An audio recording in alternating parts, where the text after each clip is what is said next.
ধুবুৰী আদাবাৰী ব্ৰহ্মপুত্ৰ ফাউণ্ডেশ্যনৰ উদ্যোগত আৰু আদাবাৰী জিলা পৰিষদৰ সদস্য মাছুম বেগম মালেক ফানি মায়ান গ্ৰুপৰ সহযোগত ধুবুৰী আদাবাৰী অঞ্চলত প্ৰথম পৰ্যায়ৰ বৃক্ষৰোপণ অভিযানৰ আনুষ্ঠানিকভাৱে শুভাৰম্ভ কৰা হয়। ধুবুৰী চান্দাখোল অঞ্চলত নিৰ্মীয়মান ৰাষ্ট্ৰীয় ঘাইপথৰ মাজত অসম আৰু আশে-পাশে পৰিৱেশ জীয়াই ৰখা আৰু ৰাইজৰ মাজত সজাগতা অনাৰ উদ্দেশ্যে 200 জোপা বাণিজ্যিক গছপুলি ৰোপণ কৰা কাৰ্যসূচী সুচাৰুৰূপে সম্পন্ন হয়।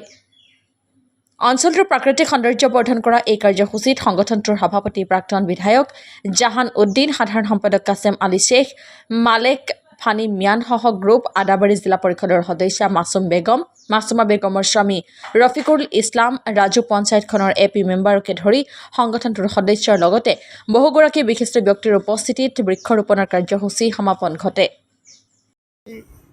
ব্ৰহ্মপুত্ৰ ফাউণ্ডেশ্যনৰ উদ্যোগত আদাবাৰী জিলা পৰিষদ সদস্য আৰু মালেক ফানিমান গ্ৰুপৰ সহযোগত আমি বৃক্ষৰোপণ আঁচনি আজি প্ৰথম পৰ্যায় আমি 5টা পৰ্যায়ত আমি গাছবোৰ ৰোপণ কৰিম। এই 5টা পৰ্যায়ত আমি 1000 গাছৰ টাৰ্গেট লৈছোঁ আৰু প্ৰতিটো ফেজত আমি 200কৈ গাছ ৰুম। তাৰে প্ৰথম পৰ্যায় আজি আমি আৰম্ভণি কৰিলোঁ। আজি আমাৰ 200 গাছ আমি ৰোপণ কৰিম। NH 27B ৰাষ্ট্ৰীয় ঘাইপথৰ কাষেদি আমি এইবোৰ গাছ ৰোপণ কৰিম।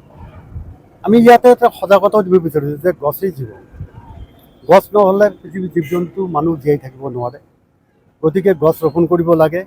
ৰাইজক আমি আহ্বান জনাইছোঁ যে ৰাইজে যাতে প্ৰতিজন ব্যক্তিয়ে কমেও 2টাকৈ যদি গাছ ৰুৱে, তথাপি প্ৰকৃতিৰ কাৰণে এটা আমাৰ যোগদান থাকিব, প্ৰকৃতিখন সেউজ হ'ব। লগতে আমাৰ যিটো অনাবৃষ্টি অতিবৃষ্টিৰ ফলত প্ৰকৃতিৰ যি ভাৰসাম্য, এই ভাৰসাম্য নষ্ট হোৱাৰ পথত এই ভাৰসাম্যখিনি ঘূৰাই অনাৰ ক্ষেত্ৰত এই গছবোৰে যথেষ্ট অৰিহণা যোগাব বুলি আমাৰ বিশ্বাস। আমি ৰাইজক আহ্বান জনাইছোঁ, অনুৰোধ জনাইছোঁ। বহুতে হয়তো ভাবিব যে এইবোৰ যিখিনি গছ ৰোপণ কৰিছে চৰকাৰী আঁচনিৰ পৰা, কিন্তু চৰকাৰী আঁচনি নহয় এইখন। আমি ব্যক্তিগতভাৱে প্ৰতিজন আমি যিবোৰ ইয়াত জড়িত আছোঁ চবেই আমি কণ্ট্ৰিবিউশ্যন কৰিছোঁ, চবেই পইচা দিছোঁ। পইচা দি পেলাই খালি অকল গাছ ৰুলে নহ'ব, গছটোক সংৰক্ষণ দিয়াৰ কাৰণেও ব্যৱস্থা কৰিব লাগে। গতিকে আমি নেট আৰু গছটোক সংৰক্ষণ দিয়াৰ কাৰণে যিখিনি আমাৰ কৰিবলগীয়া আছে সেইখিনিও আমি লগতে ৰাখিছোঁ। গছ ৰোপণ কৰাৰ লগতে সংৰক্ষণৰ ব্যৱস্থা আমি ৰাখিছোঁ। গতিকে সমূহ ৰাইজক আমি আহ্বান জনাইছোঁ, অকল আমাৰ দায়িত্ব গাছখিনি ৰুলে নহ'ব, প্ৰতিজন ৰাইজে ইয়াক চোৱা চিতা কৰিব লাগিব। কোনোৱে যাতে গছবোৰ উঘালি নেপেলায় বা আমাৰ যিবিলাক প্ৰটেকশ্যনৰ ব্যৱস্থা কৰি দিয়া আছে, নেট দিয়া আছে, এই নেটখিনি যাতে কোনেও উঠাই লৈ নাযায়, তাৰ কাৰণে প্ৰতিজন ৰাইজক আমি অনুৰোধ জনাইছোঁ যাতে চবৰে দায়িত্ব, চবে যাতে চোৱা চিতা কৰে 100%। কাৰণ গছেই একমাত্ৰ প্ৰকৃতিৰ ভাৰসাম্য, আজকে গ্লোবাল যিটো কথা কৈছে আপুনি, প্ৰকৃতিৰ যিটো ভাৰসাম্য নষ্ট হোৱাৰ পথত হৈছে। এই প্ৰকৃতিৰ ভাৰসাম্য নষ্ট হোৱাৰ যিখিনি আমাৰ ঘূৰাই অনাৰ ক্ষেত্ৰত গছবোৰে আমাক সহায় কৰিব। গতিকে গছ ৰোপণ কৰি, গছ যিমান ৰোপণ কৰিম প্ৰকৃতিৰ ভাৰসাম্য সিমানে ঠিক হৈ আহিব। আমাৰ আপোনালোকৰ মেইন উদ্দেশ্যটো এটাই যে প্ৰকৃতিৰ ভাৰসাম্য নষ্ট হোৱাৰ, মানুহ গাছ কাটি আছে কিন্তু গছ গঢ়াৰ কাৰণে জুবিন দাই আমাক কৈ গৈছে, জুবিন দাইৰ আদৰ্শ দেখুৱাই গৈছে যে প্ৰতিজন ব্যক্তিয়ে গছ ৰুব লাগে। তেখেতেও বহুত ঠাইত গছ ৰুইছে। গতিকে তেখেতৰ স্মৃতিতে আমি এইটো নাহৰ, তেখেতৰ যিটো নাহৰ গছটো আমাৰ জুবিনদাৰ প্ৰিয় গছ আছিল, আমি নাহৰো ৰোপণ কৰিম।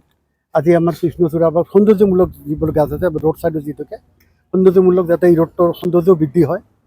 আমাৰ জুবিনদাৰ যিখিনি আশা আকাংক্ষা কিঞ্চিত পৰিমাণ হ'লেও আমি তাত অৰিহণা যোগাম বুলি আমাৰ এই অভিযান। আমি ব্ৰহ্মপুত্ৰ ফাউণ্ডেশ্যনৰ আৰু জিলা পৰিষদৰ সদস্য আৰু মালেক ফানিমানৰ উদ্যোগত আমি বৃক্ষৰোপণ আৰম্ভ কৰিছোঁ। অলপ আগতে আমাৰ ex-MLA জাহানুদ্দিন ভাই কৈ গৈছিল যিখিনি কথা, খুব সুন্দৰ কথা কৈ গৈছে। আমাৰ ইয়াত যিখিনি আঁচনি হৈছে, গভৰ্ণমেণ্ট আঁচনি হৈছে, সেই আঁচনিখনক সৌন্দৰ্য আৰু মানুহৰ যিটো অক্সিজেনৰ প্ৰয়োজন, সেই অক্সিজেনৰ প্ৰয়োজনৰ ক্ষেত্ৰত যে গছ আমাৰ একমাত্ৰ, গছে আমাৰ অক্সিজেন দিব পাৰে। সেইকাৰণে আমি এইটো বিনামূলীয়াকৈ, কোনো চৰকাৰী আঁচনি নহয়, হয়তো বহুত মানুহে ভাবিব পাৰে যে চৰকাৰৰ পৰা এইটো আঁচনি কৰিছে। আমি এই ফাউণ্ডেশ্যনৰ উদ্যোগত আমি এই 4 লাইনত আমি কাছাৰীহাটৰ পৰা শুৰু কৰে আমি আমাৰ যখন ব্ৰিজ হয়েছে এই ব্ৰিজেৰ ভিতৰত যিমান গছ লাগে আমি বিনামূলীয়াকৈ যোগান ধৰিম আৰু কাৰণ বুলি আমি আশা কৰিছো। আৰু এইটো মানে আমি একটা স্কিম হাতত লৈছো। নমস্কার, সমুদ্র ধুবুরীবাসীর জন্য একটা আজকে আমরা সৌভাগ্য বা সুখের খবর দিবেন। এই মুহূর্তে আমার সাথে উপস্থিত আছে আমার ex-MLA জাহান মামা, ব্রহ্মপুত্র ফাউন্ডেশনের আমার এই যে কাশেম ভাই, সেক্রেটারি কাশেম ভাই প্লাস সমাজসেবক, আমার জেলা পরিষদের সদস্য আছে, আমার এপি মেম্বার আছে, আমার ফখরুদ্দিন ভাই, আমার ডাইরেক্টর সিরাজুল মামা, রিম্পা বাবা।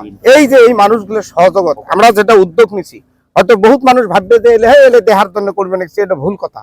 এই বস্তুটা হওয়া নাকছে যে আমার ইসলামও তো আছে গাছক সংরক্ষণ করা, খায় গাছ হচ্ছে কিডনি স্বরূপ পৃথিবীর। আমার শরীরের যেমন কিডনি বেয়া প্রয়োজন গেলে দূর করে, গাছের সব বেয়া বস্তু কার্বন ডাই অক্সাইড টানি নিয়ে আমাকে অক্সিজেন সাপ্লাই দেয়। কিন্তু কিছু অধম মানুষ এই গাছগুলো দেওয়ার পরে ছাগল টাগল খাওয়ার পরও খড়া পর্যন্ত উড়ি নিয়ে যে আমরা আগের বার পোড়া দিয়ে এই আগুন তো পাইছি।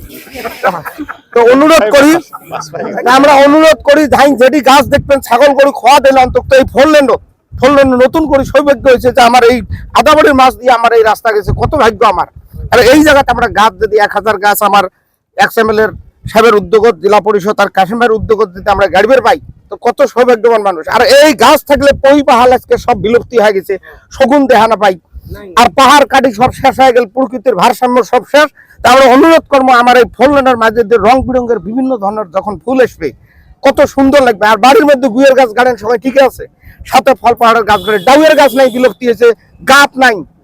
তো আমরা এটি আমার ধান মামা করছে যে এই বিলুপ্তি করা গাছ কিছু আমার এই রাস্তার মাঝে গাড়া লাগবে, ডাউয়ে আর এই যে গাছ। তো এই গাছ যদি না থাকে, দেখো গাছের গুণ আছে, আমলি টাঙা লাগে, আল্লাহর কুদরত দেখেন, আমলি টাঙা লাগে, আম দেখবেন কি লাগে। আর এমন মাটি দিছে ধুবড়িবাসীর জন্য, কয়া ফেলে দিলে গাছ তলায়, এর থেকে আর কত সৌভাগ্য পাইবেন মাটি। তাও মানুষ আমার এই গাছ সংরক্ষণ করে না, গরু বছর দিয়ে খয়া সব ধ্বংস করবে নাকি। আর অক্সিজেন না হওয়ার জন্য মানুষের বেমার হয় ঘরে ঘরে। আর ইনশাল্লাহ এই গাছ যদি বড় হয়ে যায়, আশপাশ মানুষের বেমার জেন্দা খবর হবে ভাই, কোনো বেমার এটি থাকবে না, মানুষের সৌভাগ্য উদয় হবে।